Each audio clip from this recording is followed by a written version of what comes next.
في شيوخ مطاوعة يعني بينتقدوا قطر مثل هذا الشيخ. دولة تنفق على الرياضة أكثر مبلغ ينفق في تاريخ البشرية، 222 مليار دولار ستنفق الشهر القادم على الرياضة، الوقت الذي تقتل المجاعة أطفال اليمن، ويقتل البرد والجوع أطفال سوريا، وتدمر الفرقة أهل العراق، وتأخذ بالمسلمين في كل جانب.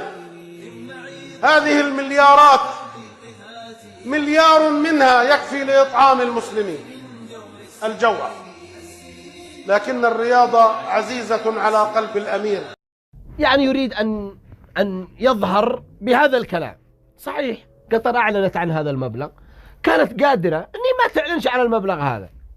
هناك دول عربية للأسف بتدفع أكثر من هذه المبالغ من أجل أشياء تافهة، ونحن نعلم من أجل أشياء تافهة قد يعلنوا عنها وأحيانا ما يعلنوا عنها، بيدفعوا لليهود. لكن قطر بهذا المبلغ عملت دولة، صلحت للشعب. هذه المنجزات كلها ما هي من أجل المونديال فقط، هي من أجل الشعب. هناك مدن بنيت، مدن داخل قطر بنيت على البحار، هناك فنادق، هناك حدائق، هناك أشياء كثيرة، مستشفيات، بنية تحتية.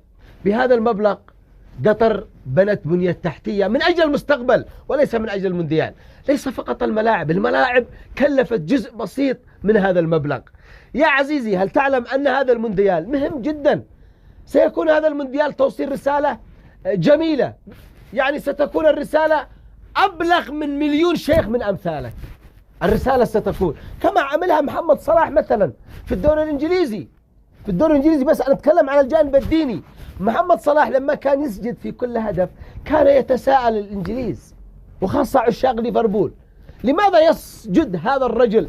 لما عرفوا ليش يسجد انتبه إله وبحثوا عن السجود، حتى أن الأطفال صاروا يقلدوه بالسجود.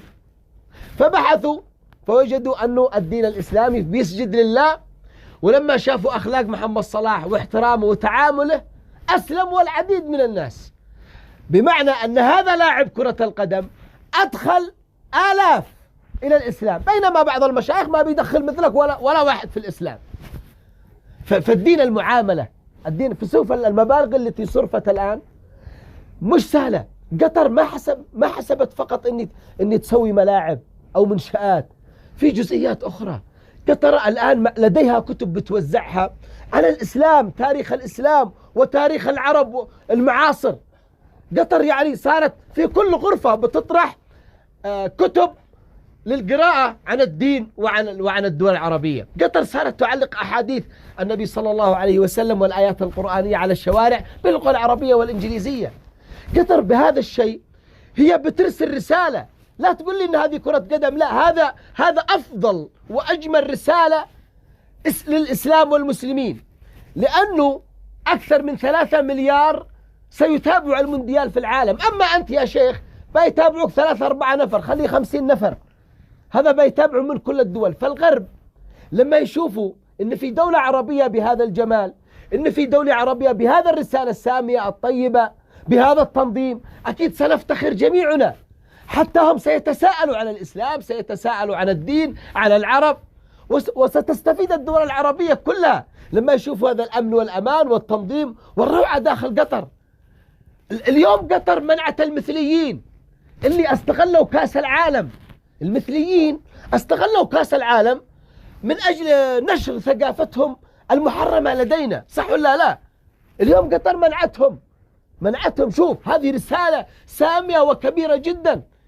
لا، لأنه حاربوها الغرب، لا تكون منهم، حاربوها الغرب على أساس إنها لم تدعم المثليين. لكن أنا بأشكر كل من أتى إلى قطر وأحترم تقاليد هذه البلاد وعاداتها. اليوم قطر تمنع حتى التدخين في الملاعب ممنوع. يعني في رسالة سامية بتقدمها، في رسالة جميلة. يكفي أنه في حفل الافتتاح سيقرأ القرآن الكريم أمام العالم كله.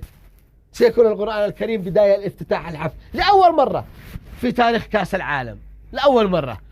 يعني في شيء جميل ستقدمه قطر من هذه البطولة. لا أنتم ما تفكروا فقط إلا كم أنفقت قطر، ما تفكروش في الإيجابيات. إيجابيات أنها بنت، أنها بنية تحتية، أنها ستعكس نظرة كبيرة على الإسلام والمسلمين. اليوم شوارع قطر تتزين بالأحاديث، تتزين بالثقافات، تتزين بالعروبة.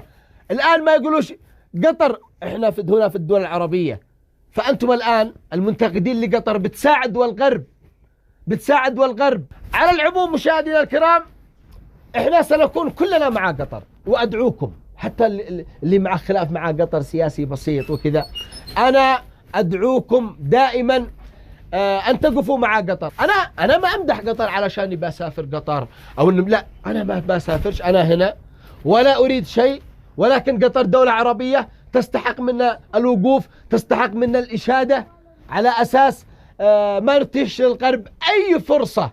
في تحية لكل عربي أصيل مع قطر، وسنشاهد أفضل بطولة كأس عالم على مدى التاريخ إن شاء الله. هناك من غير من الغرب، من غير نظرته بعد أن وصل إلى قطر. أول ما وصل شاف التجهيزات، شاف الأجواء، شاف الجمال.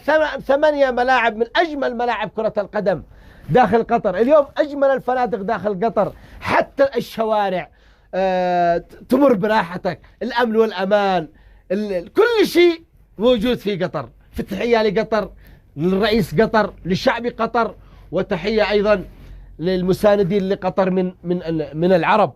على العموم إن شاء الله سنكون في تفاصيل دائما في قناة علاو سبورت، فأتمنى أن تذهبوا إليها. وأشتي أذكركم طبعا في نقطة الإعلامي أحمد فخوري لقد اعتذر